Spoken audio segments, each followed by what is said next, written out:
প্রকৃতি মানুষকে আলাদা আলাদা চেহারা, মুখ আর শরীর দিয়েছে, আর তার উপর সমাজ এই জিনিসগুলোকে নিয়ে সুন্দরতার মাপকাঠিও ঠিক করে রেখেছে। রং ফর্সা, কতটা লম্বা, চুল ভালো হলে তাহলে মানুষ সুন্দর হয়। অভিষেকও এরকম অবাস্তব গুজবে বিশ্বাস করত, যার কারণে ও নিজের স্ত্রী গীতার জায়গায় অফিসে কাজ করে রমাকে ভালোবেসে ফেলেছিল। রমা খোলা চিন্তাধারার সাথে সাথে সুন্দরী আর ফর্সাও ছিল। চা গীতা, দেখতে পাচ্ছ তো আমরা দুজন ফিল্ম দেখছি। চা রাখো আর যাও এখান থেকে। গীতা কিচেনের কাছে গিয়ে ঘুরে তাকায়। তখন রমা অভিষেকের আঙুলে নিজের আঙুল ফাঁসিয়ে নিজের মাথা ওর কাঁধের ওপরে রেখেছিল। গীতা এটা দেখে মন খারাপ করে কিচেনে চলে যায় আর কিচেনে গিয়ে কাঁদতে শুরু করে। আমার সামনে আমারই স্বামী কোনো অন্য মেয়ের সাথে, যদি আমিও ফর্সা হতাম আর আমার মডার্ন চিন্তাধারা হতো। তারপর হঠাৎ গীতা কিছু ভাবতে ভাবতে নিজের চোখের জল মুছে নেয় আর অভিষেক নিজের রুমে বিছানায় বসে বই পড়ছিল। তখনই গীতা রুমে আসে আর ওর হাতে জলের একটা জগ ছিল, যেটাকে ও সাইড টেবিলে রেখে দেয় আর দ্বিধার সাথে অভিষেককে বলে, শোনো, তুমি রমার সঙ্গে মেশা ছেড়ে দাও। যে মেয়ে বিবাহিত পুরুষের সাথে তার স্ত্রীর সামনে হাতের উপর হাত রেখে বসে, সে মেয়ে ভালো হয় না। অভিষেক এইসব শুনেই খুব বেশি রেগে যায়। এইসব কি বাজে কথা বলছো তুমি? না, তুমি রেগে যেও না। আমি আসলে এটা বলতে চাইছিলাম যে যদি তুমি রমার মতো মেয়েদেরকে পছন্দ করো, তাহলে আমি সেরকম মেয়ে হয়ে দেখাবো তোমায়, ওরকমই জামা কাপড় পরবো। আরে আগে চেহারা তো শুধরে নাও নিজের, তখন করো রমার সঙ্গে তুলনা। এক তো কালো, তার উপরে চশমা। বাবা যদি আমাকে জোর না করতো না, তাহলে আমি তোমাকে কখনো বিয়ে করতাম না। অভিষেক রেগে গিয়ে এটা বলে লাইট বন্ধ করে দেয় আর মুখ ঘুরিয়ে শুয়ে পড়ে। বাইরে থেকে আসা চাঁদের আলোয় গীতার এক্সপ্রেশন দেখা যায়। ও একেবারে ভেঙে পড়ে আর ওখানেই বিছানায় বসে পড়ে। ক্লান্ত হয়ে ওর চোখ আবার ভিজে যায়। গীতা অভিষেকের অপমানজনক কথাগুলো সহ্য করে ক্রমাগত ওর সংসারটাকে সাজানোর চেষ্টা করে। সে বারবার ওর রঙের জন্য ওকে ইগনোর করে যাচ্ছিল। গীতা কিচেন থেকে বাইরে আসে, কিন্তু তখনই ও অভিষেককে বাইরে যেতে দেখতে পায়। ও জোরে দরজা বন্ধ করে দেয় আর গীতা ভয় পেয়ে যায়। গীতা ডাইনিং টেবিলে বসে কাঁদতে থাকে। তখনই ওর মোবাইলে একটা মেসেজ চলে আসে। গীতা নিজের মোবাইলটা তোলে, নিজের চোখের জল মোছে আর মেসেজে ক্লিক করে। যদি আপনি সমস্যায় থাকেন, দুঃখী থাকেন, তাহলে নিচে দেওয়া ওয়েবসাইটে ক্লিক করুন। আপনার সমস্ত সমস্যার সমাধান আছে। বলতে পারা আয়না, মূল্য 21,000। এই সাইট তো খুবই অদ্ভুত। কি করি, কিনে নি এই আয়নাটা? যদি এইসব মিথ্যে হয়, তখন যে সত্যিটা সামনে তার থেকে খারাপ নয় এটা। আপনার ট্রানজ্যাকশন পুরো হয়ে গেছে। আপনার দুঃখ থেকে দূরে হয়ে যাওয়ার প্রথম সিঁড়ি আপনি চড়ে ফেলেছেন। অভিনন্দন। গীতা যে দুঃখ ভোগ করছিল সেটা দূর করতে আসছিল বলতে পারা আয়না, এমন একটা আয়না যে শুধু রক্ত চায়। মনে হয় কেউ আমার সাথে মজা করেছে। বলতে পারা আয়না, এটা কিনেছিলাম। এটা তো পুরোই কালো, এতে তো কিছুই দেখতে পাচ্ছি না। আমাকে কালো দেখে ভয় পেও না, আর বলতে পারি দেখে ঘাবড়ে যেও না। আমি তোমার সব সমস্যা দূর করে দেব। তুমি শুধু আমাকে নিজের রক্ত খাইয়ে দাও। আয়নার দাবি শুনে গীতা চিন্তায় পড়ে গেল, কিন্তু বাধ্য গীতা তো নিজের সমস্যার সমাধান খুঁজছিল। কি করে থামতো? বল, তোর কি দরকার? যদি সত্যি তুমি কিছু করতে পারো, তাহলে আমাকে সুন্দরী বানিয়ে দাও।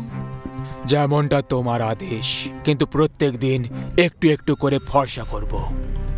ফর্সা হওয়ার জন্য গীতা রোজ আয়নাকে নিজের রক্ত চড়িয়ে ফর্সা হয়ে যাচ্ছিল। একদিন যখন রমা ওর বাড়িতে এলো, তখন ও গীতাকে চশমা ছাড়া আর ওর পরিষ্কার চেহারা দেখে অবাক হয়ে যায়। কি ব্যাপার গীতা, তুমি চশমা ছাড়াই সব দেখতে পাচ্ছ? আর তোমার গায়ের রঙও পরিষ্কার হয়ে যাচ্ছে। বাহ, তুমি কি কোনো তন্ত্রবিদ্যা করছো নাকি? হ্যাঁ, কিছু না, বাস এমনি হলদি চন্দনের লেপ লাগাচ্ছি। হ্যাঁ, এটা তারই প্রভাব। তোমার দরকার হলে আমি তোমাকেও ফর্মুলা বলে দিচ্ছি। রং পরিষ্কার করারটা না কালো লোকেদের কাজ, ফর্সাদের নয়। এর সাথে কথা বলো না রমা, না হলে দিন খারাপ হয়ে যাবে। আর তুমি এখানে দাঁড়িয়ে আমাদের কথাই শুনতে থাকবে, নাকি চা বানিয়ে দেবে আমাদেরকে? চা তৈরি হয়ে গেছে, আনছি। তোমার খুব চিন্তা আমার মুড নিয়ে। ভালোবেসেছি, ইয়ার কি নয়। আমরা কতদিন এভাবে লুকিয়ে ভালোবাসবো অভিষেক? কিছু করো না প্লিজ, দূর করো এই বাজে মেয়েটাকে লাইফ থেকে। আমি তো বলছি বিষ দিয়ে মেরে দিচ্ছ না কেন? চিন্তা করো না রমা, সেই দিনটাও তাড়াতাড়ি চলে আসবে। কুকর্মেরও একটা সীমা হয় রমা।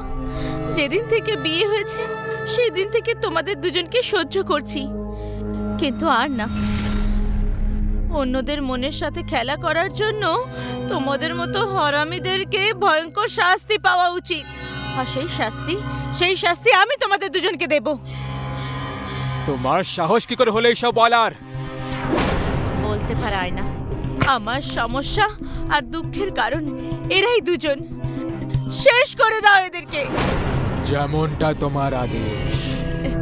এসব কি হচ্ছে অভিষেক? কিছু তো গন্ডগোল আছে, পালাও এখান থেকে। না না না, ছেড়ে দাও আমাকে, ছাড়ো।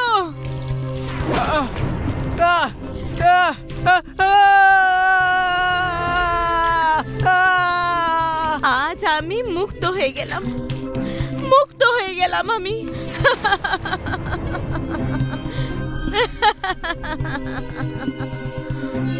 এই গল্প থেকে আমরা এই শিক্ষা পেলাম বাচ্চারা, যে কখনো কাউকে এতটাও বিরক্ত করা উচিত নয় যে সে সীমা পার করে তোমাদের প্রাণেই না মেরে ফেলে।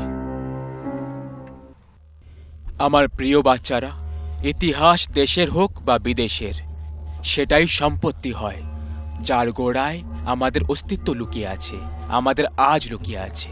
তার সম্মান আমাদের ততটাই করা উচিত যতটা সম্মান আমরা আমাদের ইচ্ছের প্রতি করি।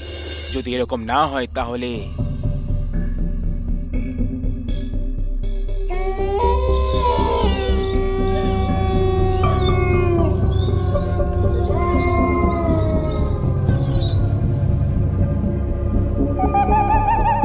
ভাই, জানি না কেন আমার মনে হচ্ছে যে আমাদের এই কেল্লায় যাওয়া উচিত না, খারাপ কিছু হয়ে যাবে। আরে ওই ভিতু, তুইও তো 3 পত্তি খেলার সময় শর্ত লাগিয়েছিলি যে তুই জিতলে আমাদের দুজনকে মাঝ রাতেই কেল্লায় মদ খাওয়াবি। এখন জিতে গেছিস তো পার্টি দিতে তোর ফেটে যাচ্ছে। আরে ভাই, পার্টি দিতে মানা করছি না আমি, এই কেল্লায় যেতে মানা করছি। আমার কথা শোন, আমরা এই গাড়িতে বসে খেয়ে নি। শোন, যদি তোর এতটাই ভয় লাগছে তাহলে তুই এখানেই দাঁড়িয়ে থাক, না হলে বাড়ি ফিরে যা। আমরা ভেতরে যাচ্ছি, চল। আরে ভাই, তোরা দুজনও না 1 নম্বরের জেদি। তোদের থেকে আলাদা থেকে আমি কি টিম পারবো? এই না হলে কথা, চলায়। অমিতের ষষ্ঠ ইন্দ্রিয় ওকে সঠিক সংকেত দিয়ে দিয়েছিল, কিন্তু কথায় বলে না, যখন মৃত্যু আসার হয় তখন মানুষ চাইলে যতই চেষ্টা করুক 1 ইঞ্চিও দূরে থাকতে পারে না। আর ওরা 3 জন তার দিকে এগিয়ে গেল। কি দারুণ কেল্লা বাইরে! এটা দেখে তো প্রথমবার সরকারকে প্রণাম করার ইচ্ছে করছে। হ্যাঁ, কি মেনটেন করেছে ভাই, একটুও কোথাও নোংরা নেই। এখানে নোংরামি করা একেবারে নিষেধ। এখানে নোংরা করলে অভিশাপ দেওয়া হবে। তাহলে এটাই পরিষ্কারের আসল কারণ। কোনো ব্যাপার না, আমার কাছে কয়েকটা পলিব্যাগস আছে, আমরা আমাদের কোণা তাতে রেখে দেব। আরে ও, আমরা এখানে মজা করতে এসেছি, আর মজা ভদ্র হয়ে করা যায় না। যেটা হওয়ার সেটা হবেই। বাকি সরকারি চাকর আসবে সকালে, পরিষ্কার করে দেবে। চলো এবার মজা করা যাক। জীবনে একটা কথা কখনো ভুলবে না বাচ্চারা, যদি তুমি দেশকে স্বচ্ছ রাখতে চাও তাহলে তাতে শুধু সরকারেরই নয়, বরং দেশের প্রত্যেকটা নাগরিকের ভাগিদারি থাকে। যে নাগরিক এই ভাগিদারি থেকে বেঁচে পালায় তার দরকার না তো দেশের থাকে, না পৃথিবীর, আর না টুনাগড়ের কেল্লার। চিয়ার্স। হ্যাঁ রে ঢ্যামনা, চল এবার তুই ফেল তোর বোতল। না ভাই, তোরা দেখলে না বোর্ডে কি লেখা আছে? এখানে নোংরা ফেলা একেবারে নিষেধ, আমরা নোংরা ফেলবো না। আরে ভীতু একেবারে, ভয় পায় কি এসে ধরে না ফেলে। ভীতু।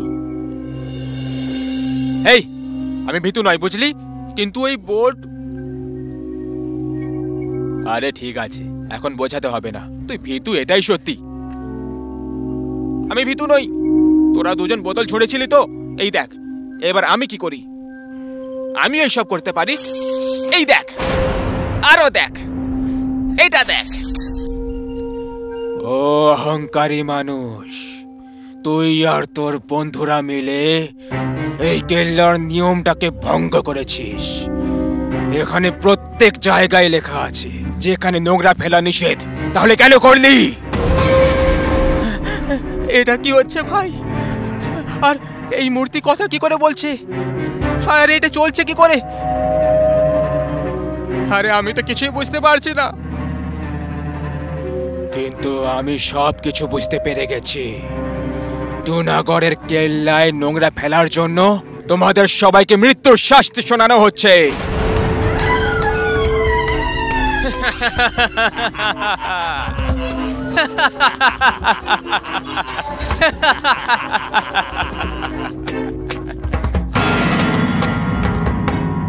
এইসব কি ফাজলামি হচ্ছে? তোরা দুজন মিলে এইসব করেছিস আমাকে ভয় দেখানোর জন্য। কেউ কিচ্ছু করেনি মূর্খ অহংকারী মানুষ, তোরা তিনজন করেছিস। মরার জন্য তৈরি হয়ে যাও।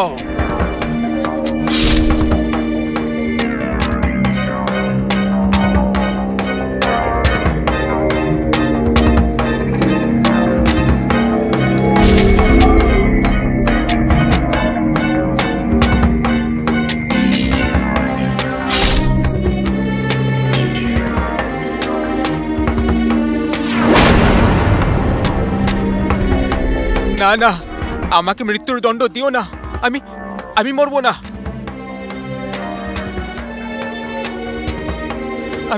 আমি পরিষ্কার করে দিয়েছি, সব পরিষ্কার করে দিয়েছি। না, এটা হতে পারে না।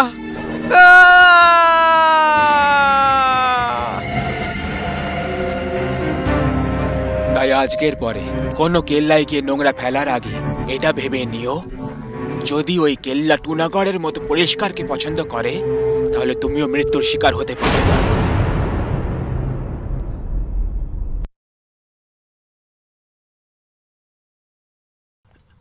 মানুষ কোনো বিপদে না পড়ে যায় সেই জন্য সাবধান বোর্ড লেখা হয়, আর যেখানে সাবধান বোর্ড লেখা থাকে সেখানে কখনো যাওয়া উচিত নয়।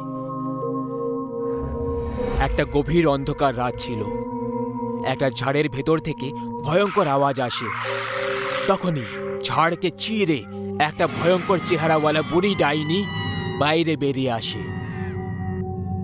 ও নিজের ব্যাগ থেকে একটা আয়না বার করে আর নিজের চেহারা দেখতে লাগে। ও চেহারায় ভাঁজ কাটা দাগ দেখে রেগে গিয়ে বলে উঠল, এ কি, আমার সুন্দর চেহারায় ভাঁজ কাটা দাগ দেখা যাচ্ছে। মানে যদি আরো কয়েকটা দিন আমি মানুষের রক্ত না পাই তাহলে আমি বুড়ি হয়ে যাব। না না না, এটা হতে পারে না। আমি বুড়ি হতে পারি না, মোটেই বুড়ি হতে পারি না আমি। আমাকে তাড়াতাড়ি মানুষের রক্ত খেতে হবে, তাতে যাই হয়ে যাক না কেন আমাকে মানুষের রক্ত চাই। ডাইনি মানুষের খোঁজে একটা গ্রামে এসে পৌঁছয়, কিন্তু গ্রামে কাকেও দেখতে পেল না। ঘরের সব দরজা বন্ধ পড়েছিল। তখন ও পেছন থেকে কারোর আসার আওয়াজ শুনতে পেল। ও ঘুরে দেখল, তখন ও একটা তান্ত্রিককে আসতে দেখতে পেল। কি ভাগ্য আমার, শিকার নিজে হেঁটে আমার কাছে আসছে। এখন আমি এর রক্ত খাবো আর আবার যুবতী হয়ে যাব।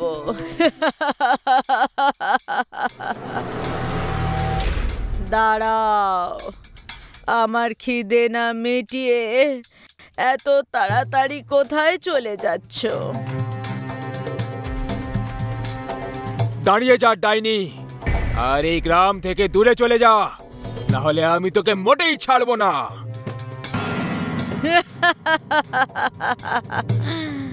ডাইনিকে মারাটা মুশকিলই নয়, অসম্ভব কাজ। মূর্খ তান্ত্রিক, এখন তুই বাঁচবি না, আর না এই গ্রামবাসীরা। ডাইনি তান্ত্রিকের দিকে এগিয়ে গেল। তান্ত্রিক ছাই বার করে চোখ বন্ধ করে মন্ত্র পড়তে থাকে আর ডাইনির ওপরে ছড়ে ফেলে দেয়। ডাইনি কষ্টে ছটপট করতে লাগলো আর দয়ার ভিক্ষে চাইতে শুরু করলো। ছেড়ে দাও আমাকে, ক্ষমা করে দাও, আমি কাউকে কিচ্ছু করব না। এমনি তো এখন তুই কারো কিছু ক্ষতি করতে পারবি না। তান্ত্রিক নিজের ব্যাগ থেকে একটা ছোট শিশি বার করে, যার ভেতরে ডাইনি একটা ধোঁয়ার রূপে বন্দী হয়ে যায়। তান্ত্রিক ওই শিশি নিয়ে জঙ্গলের এক কুয়োর কাছে গিয়ে পৌঁছয়।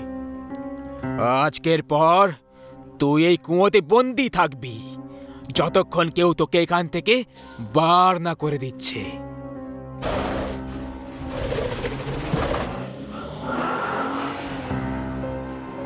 এই রনিত, কি যে কেঁদে বেড়াস? তুই এখানে মুখ ঝুলিয়ে কেন বসে আছিস? আরে আমরা পিকনিকে যাচ্ছি ভাই, কারোর শ্রাদ্ধে নয়। জাস্ট চিল ইয়ার। ভাই, যবে থেকে আমি জানতে পেরেছি যে আমরা যে জঙ্গলে পিকনিক করার জন্য যাচ্ছি সেখানে একটা ডাইনির কুয়ো রয়েছে, আর ওখানে আশেপাশে থাকা লোকেদের কথা মতো যে ওই কুয়োর ডাইনি লোকেদেরকে মেরে নিজের বয়সকাল বাড়িয়ে দেয়, ব্যাস তখন থেকেই আমার কেরোসিন অবস্থা ভাই। আরে গ্রামের লোকেরা মূর্খ হয়, সেই জন্য ওরা সবাই ভূত প্রেত ডাইনির ওপরে আজ অব্দি বিশ্বাস করে। যাই হোক, ঠিক আছে, ডাইনি হোক বা ডাইনির মা, ওর সাথে আমরা করব তাম্মা তাম্মা। কি বন্ধুরা? ঠিক বলেছিস।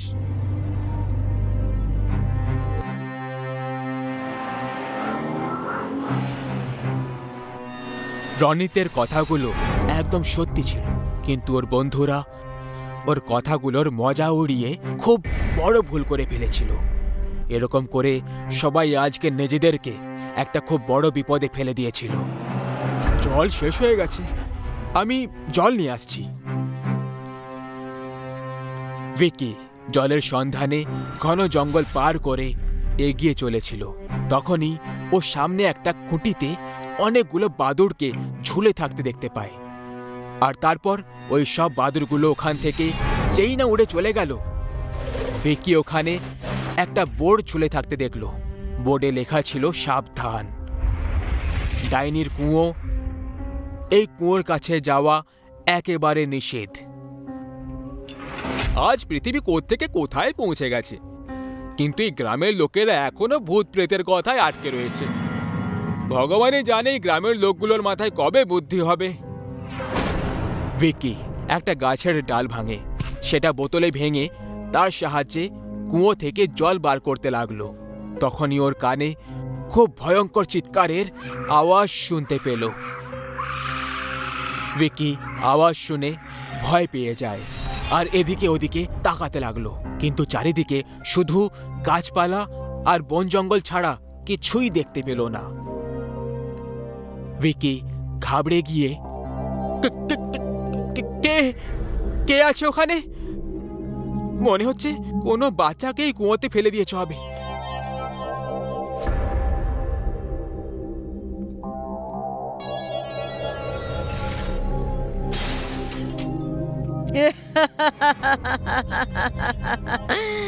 আমি আবার ফিরে এসেছি, আমি আবার ফিরে এসেছি।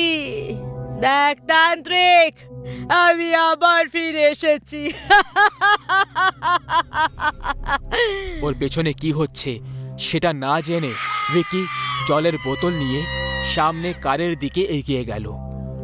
ও পেছন থেকে এই আওয়াজগুলো শুনে ভয়ে থেমে যায়। তখনই ডাইনির নজর ওর উপর পড়ে যায়, আর তখনই ও ভিকের পেছনে গিয়ে চুপ করে দাঁড়িয়ে যায়। ডাইনি অবাক হয়ে ওর দিকে তাকিয়ে থাকে।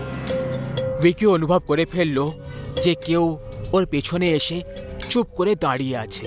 ও একটু ভয় পেয়ে গেল। তা সত্ত্বেও ভয়ে কাঁপছিল ভিকি সাহস করে পেছনে ঘুরে তাকালো, আর খুব খারাপভাবে শক লেগে চোখ খোলা হয়েই রয়ে যায়, যেন ও মৃত্যুকে দেখে ফেলেছিল। কুয়োর ওপরে বাতাসে একটা বুড়ি খুবই মারাত্মক ডাইনি, যে ওকে দেখে জোরে জোরে হেসে যাচ্ছিল। ভিকি প্রাণ বাঁচিয়ে ওখান থেকে পালিয়ে যায়, কিন্তু ও বেশি দূর যেতে পারল না। ডাইনি নিজের লম্বা চুল দিয়ে ওকে ধরে নিজের দিকে জোরে টেনে নিল। আমার থেকে দ্রুত তো অলিম্পিকের খেলোয়াড়রাও দৌড়তে পারবে না, তাহলে তুই আর কি জিনিস রে? হ্যাঁ, কত যুবক আর গরম রক্ত। আজ তো আমি খুব মজা পাবো তোর রক্ত খেয়ে।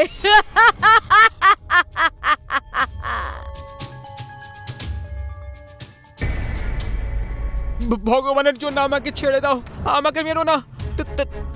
তুমি এই জল খেয়ে নাও। আমি জল নয়, রক্ত খাই। তুই ওখানে ওই বোর্ডে সাবধান লেখা ছিল পড়িসনি নাকি রে? রক্ত চুষে খাওয়া ডাইনি আমি, যে রক্ত খেয়ে যুবতী হয়ে যায়। এবার আমি তোর রক্ত খাবো। হঠাৎ ডাইনির জিভ খুব ধারালো হয়ে যায়, আর একটা ঝটকায় ভিকির মাথা ধড় থেকে আলাদা করে দেয়। ওর ধড় থেকে বেরোনো রক্তটাকে হাতে তুলে খেতে লাগলো। রক্ত খেয়ে ডাইনি একটু যুবতী হয়ে যায়, আর ওর চেহারার ভাঁজ কাটা দাগ একটু কম হয়ে যায়।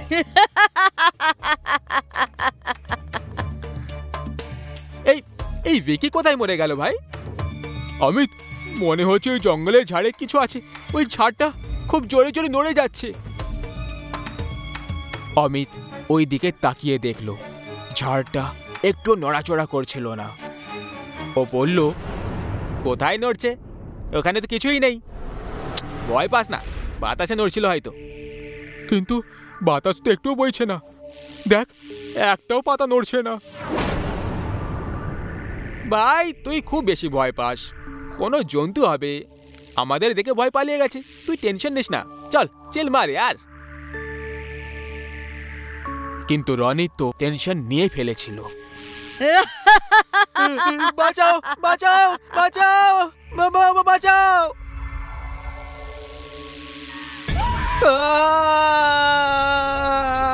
ওর বন্ধু ওকে ছটপট করতে দেখছিল। অমিত আর সনজিৎ রনিতকে বাঁচানোর জন্য ওর দিকে দৌড়লো। রনিতকে টেনে বাইরে বার করার পুরো চেষ্টা করলো। তখনই হঠাৎ রনিতের শরীর বাইরে বেরিয়ে যায়। এই কারণে অমিত আর সনজিৎ মাটিতে পড়ে যায়। মাটিতে পড়ার পর ওরা নিজেদেরকে সামলে নেয়, আর ওদের নজর রনিতের দিকে চলে যায়। রনিতের মাথা ধড় থেকে উধাও ছিল। এটা দেখে অমিত, সনজিৎ গুরুতরভাবে ভয় পেয়ে যায়। দুজনে কিছু বুঝতে পারতো তার আগেই ঝাড় থেকে ডাইনির চুল বেরিয়ে আসে, আর ওই চুলটা ওদেরকে ধরে কুয়োর দিকে টেনে নিয়ে চলে যায়। দুজনে উল্টোভাবে ঝুলে থাকা ডাইনির চেহারা থেকে কয়েক ইঞ্চি দূরে ছিল।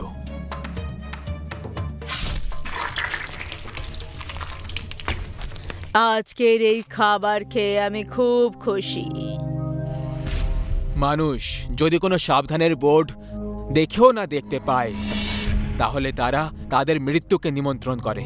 সেই জন্য যেখানে সাবধানের বোর্ড থাকবে সেটাকে না দেখার ভান করিবেন না। কে জানে ওখানেও ডাইনির বাস রয়েছে।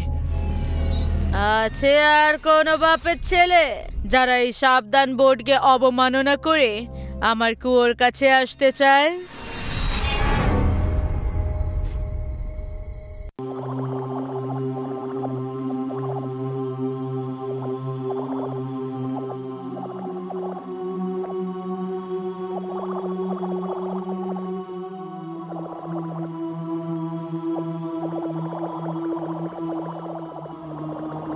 রিয়া মামনি, এবার এই খেলা বন্ধ করো আর পড়তে বসো। ধাক্কা লেগে কিছু ভেঙে যেতে পারে। আমি খাবার বানিয়ে নিয়ে আসছি। না মা, আমি এখন খেলতে চাই। এখানে নয়তো বাইরে গিয়ে খেলে নেব। আমি বললাম না এখন আর খেলা নয়, চলো পড়তে বসো। না, আমি এখন খেলতে চাই তো খেলতে চাই। অনেক জেদি হয়ে গেছো তুমি রিয়া। ঠিক আছে যাও, কিন্তু একটা শর্তে। প্রথম যে তুমি ঘর থেকে দূরে যাবে না, আর দ্বিতীয় কোনো অজানা লোক বা গাড়ি যদি গলিতে আসে তাহলে তখনই তুমি ঘরের ভেতরে চলে আসবে। বলো, প্রমিস করছো? আগে তুমি বলো যে তুমি এমন প্রমিস কেন করতে বলছো? কারণ বাচ্চা চুরি করা খারাপ লোকেরা শহরে ঘোরাঘুরি করছে, যারা লোভ দেখিয়ে বাচ্চাদের তুলে নিয়ে চলে যায়। সেই জন্য তুমি প্রমিস করলে তবেই তোমাকে ঘরের বাইরে যেতে দেব। বলো, প্রমিস করবে কি না? প্রমিস।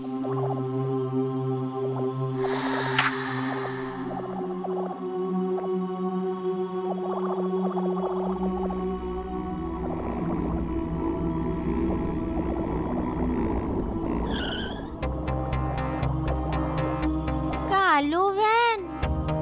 কালো ভ্যান তো আমাদের এলাকায় কারুর নেই। মানে এটা কোনো অজানা লোকের গাড়ি। মা বলেছিল যদি কোনো অজানা লোক বা গাড়ি গলিতে আসে তখন ঘরে ফিরে চলে আসবে।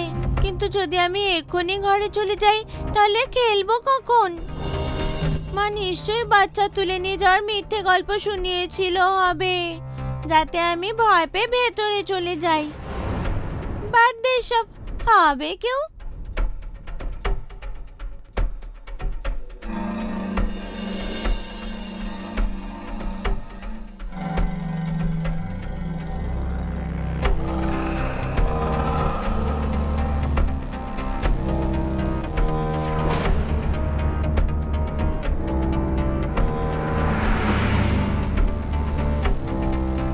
কি মনে হয় তোর কত পাওয়া যাবে এই মেয়েটার বদলে? আমি 10-12 বছরের মেয়ে, 2 লক্ষ তো নিশ্চয়ই পেয়ে যাব। মুন্না, কতদিন আর এই 2-3 লক্ষের পেছনে পড়ে থাকবো? এবার একটু অন্য কিছু করা যাক। একে বেশ্যালয় বেচার বদলে একে কোনো খারাপ ডাক্তারকে বেচে দিই।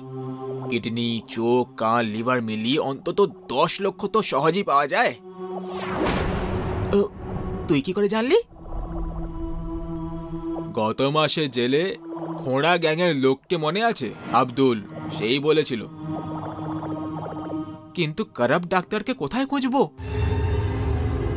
তার সাথেই কথা বলবো, জোগাড় সেট করার জন্য 2 লক্ষ দিয়ে দেব।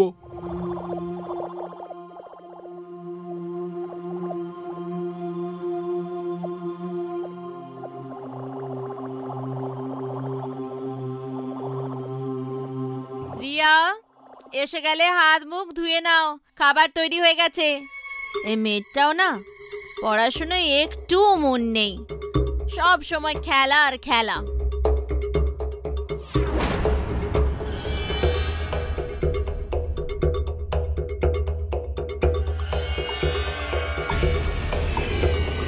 আরে, এই চুড়ি তো আমার রিয়ার।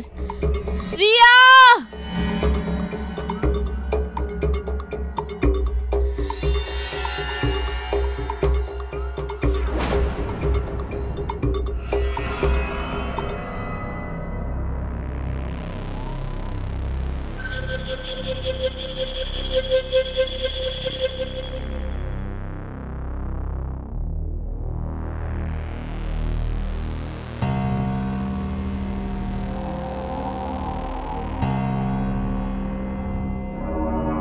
গাড়ি থামা, পেটটা হালকা করতে হবে।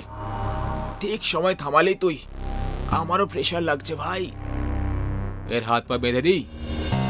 না থাক, 2-3 ঘন্টার আগে জ্ঞান ফিরবে না।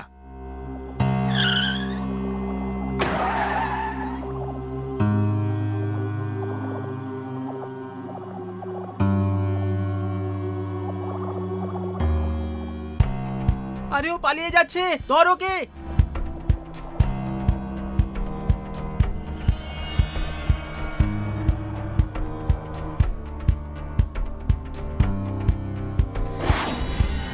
ও কোথায় গেল? শালা, আমি আগেই বলেছিলাম মেয়েটার হাত পা বেঁধে দে। আরে তুই বেঁধে দিতিস, জিজ্ঞেস করলি কেন? আওয়াজ করলে ওরা জানতে পেরে যাবে। মনে হয় আমাদের বুদ্ধু বানিয়ে গেল বাচ্চাটা। যে ক্ষতিটা হলো সেটার এখন কি করব? দেখ, এ নয় তো অন্য কোনো বাচ্চাকে তো পেয়েই যাব। মা বাবার কথা এড়িয়ে দিয়ে খালি জায়গায় যারা খেলতে আসে, যাদের আমাদের মতো অজানা কিডন্যাপারদের কাছে আসতে কোনো সমস্যা থাকে না। আরে গ্রামের লোকেরা জমিতে বোতল নিয়ে আসতে হবে, আমাদের দেখে ফেললে মুশকিল হয়ে যাবে। চল এখান থেকে।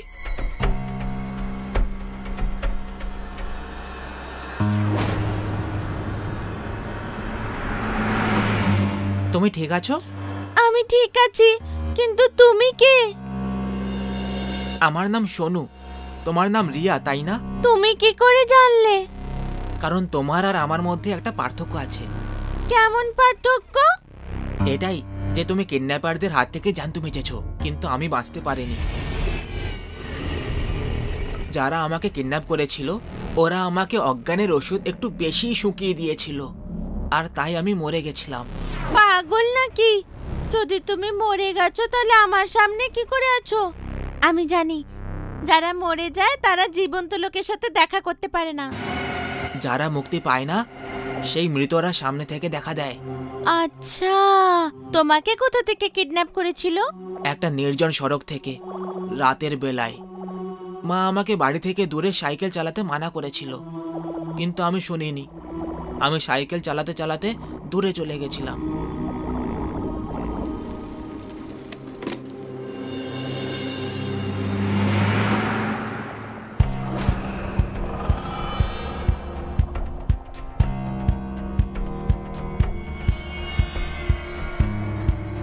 ভাই, বাচ্চা তো নিঃশ্বাসই নিচ্ছে না, এ তো মরে গেছে।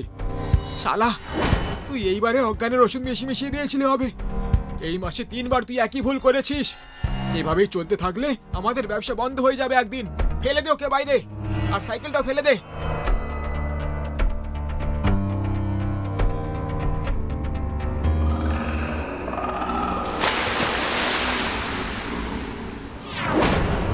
এই জায়গাতেই বদ্ধ আছি আমি, আর ওখানে আমার সাইকেল আছে। তুমি ওটা নিয়ে যাও। তোমার মা তোমার জন্য খুব কাঁদছে।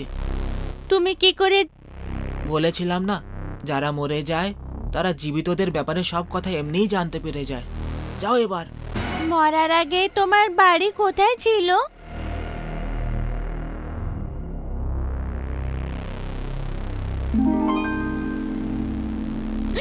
কোথায় চলে গেল আমার মেয়ে? মা, রিয়া, তোকে কোথায় কোথায় খুঁজিনি আমি।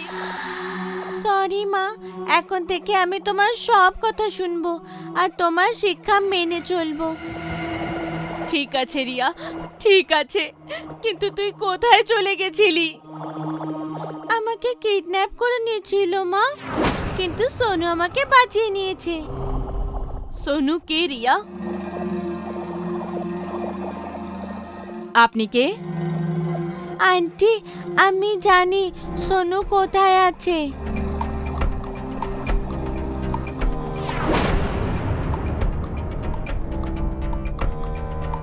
মনকে শক্ত করো সুনিতা। সোনু, আমি তোমার কথা এড়িয়ে দিয়েছিলাম মা, আর এটা সেটারই শাস্তি যে আমি এত ভালো মায়ের থেকে আলাদা হয়ে গেলাম। কিন্তু আমি কথা দিচ্ছি, পরের জন্মে কখনো মায়ের কথা এড়াবো না।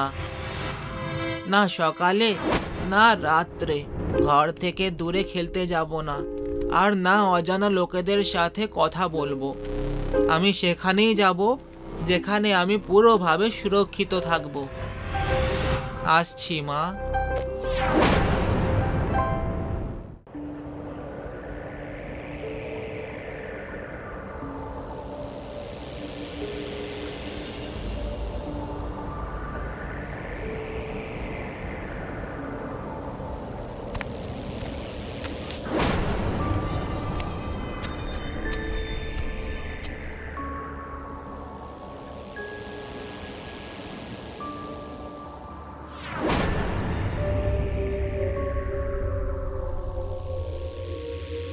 ভাইজান, শত্রু ওই দিকের পাহাড়ের দিকে আছে।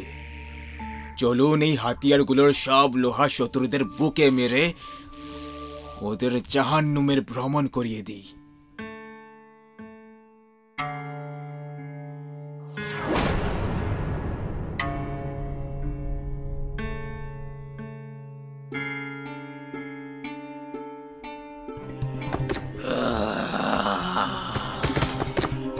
এই আওয়াজটা তুমি বের করলে? না ভাইজান, আমি তো কোনো আওয়াজ বের করিনি।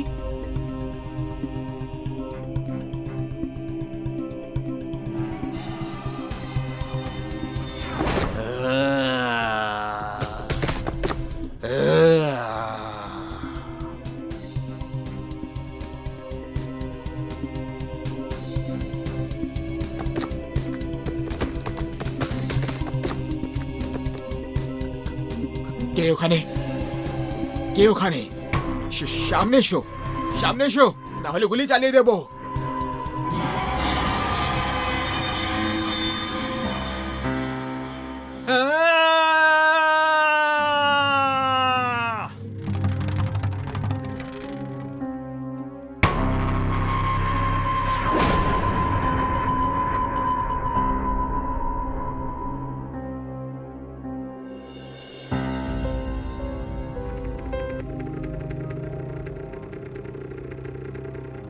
হ্যালো মা, প্রণাম।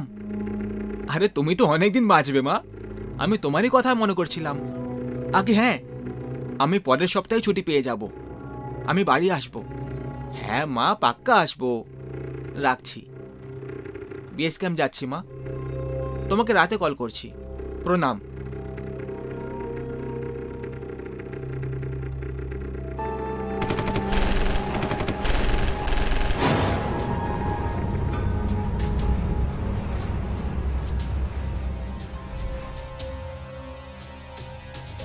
ওই ভারত মায়ের বাচ্চা, কোথায় লুকোচ্ছিস? বাইরে বেরো, বাইরে।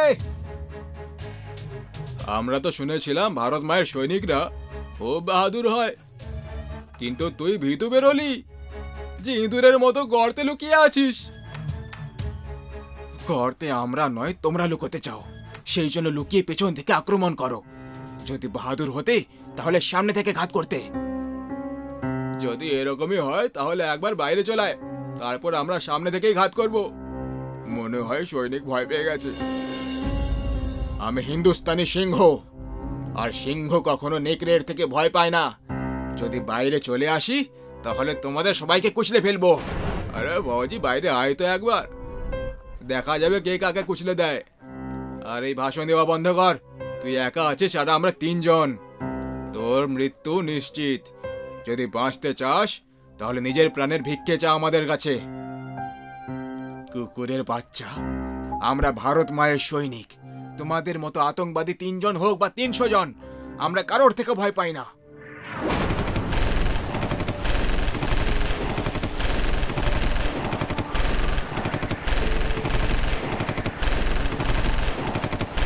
অনেক চালিয়ে নিয়েছো গুলি, এবার ইন্ডিয়ান আর্মির পালা।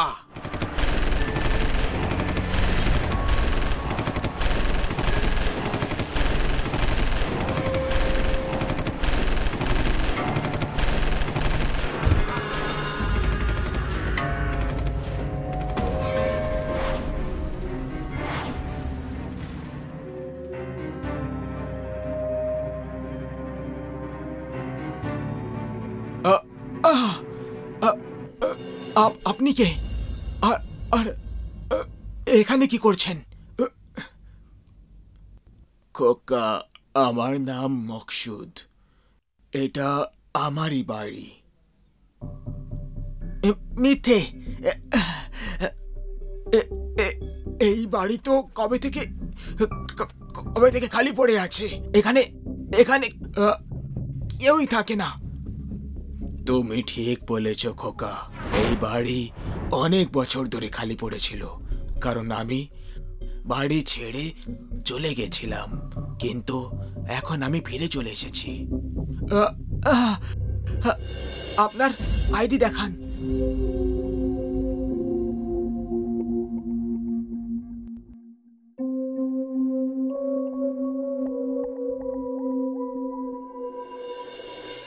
না না, সামনে এগোবেন না। খোকা, তোমার অবস্থা খুবই খারাপ, তোমার চিকিৎসার প্রয়োজন। আমি ঠিক আছি। গুলি লাগার কারণে আপনার অনেক রক্ত বেরিয়ে গেছে, আর এই অবস্থায় চিকিৎসা না করলে তাহলে তোমার প্রাণ চলে যেতে পারে খোকা।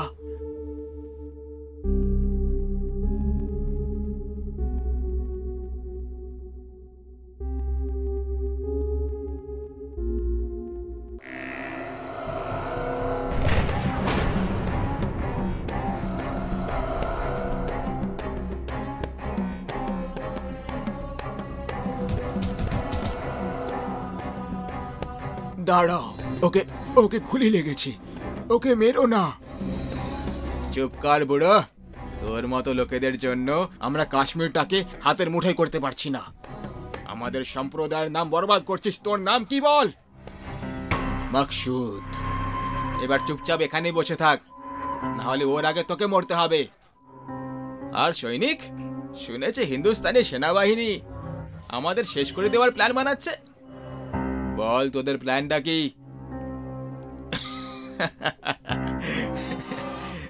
কেন মরতে ভয় পাচ্ছে, সেই জন্য প্ল্যান জানতে চাইছিস?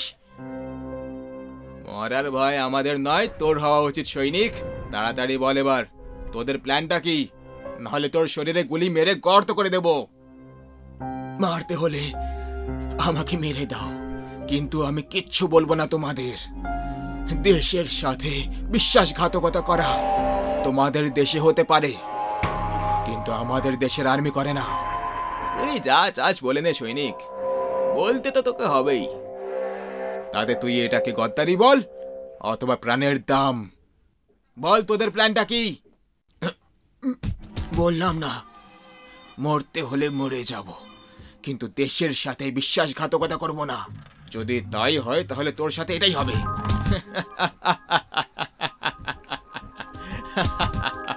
শেষবারের জন্য জিজ্ঞেস করছি, বলে দে। এখনো উত্তরটা সেটাই, মরতে হলে মরে যাব, কিন্তু দেশের সাথে বিশ্বাসঘাতকতা করব না। কেন জিদ করছো খোকা?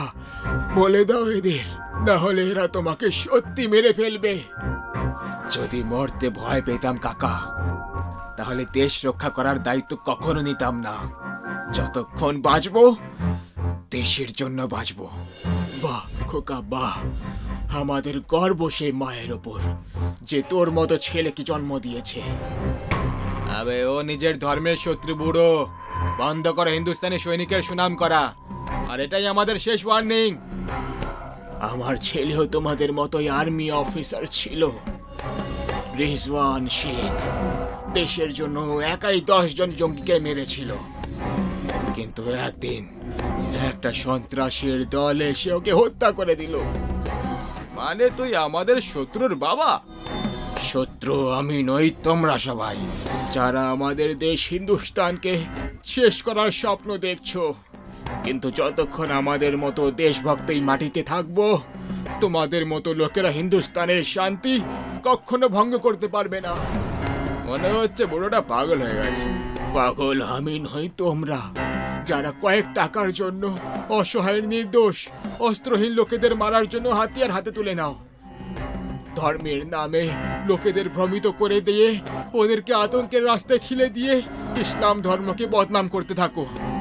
মানুষকে মানুষের হত্যা করিয়ে খুদার নেক ইরাদাকে শেষ করে দাও। কিন্তু এখন আমি তোমাদের এরকমটা করতে দেব না। তুই থামাবি আমাদের? হ্যাঁ, তুই মরার জন্য তৈরি হয়ে যা বুড়ো। যে আগে থেকেই মরে গেছে তাকে তুই তো দূর, তোর বাপও এসে মারতে পারবে না।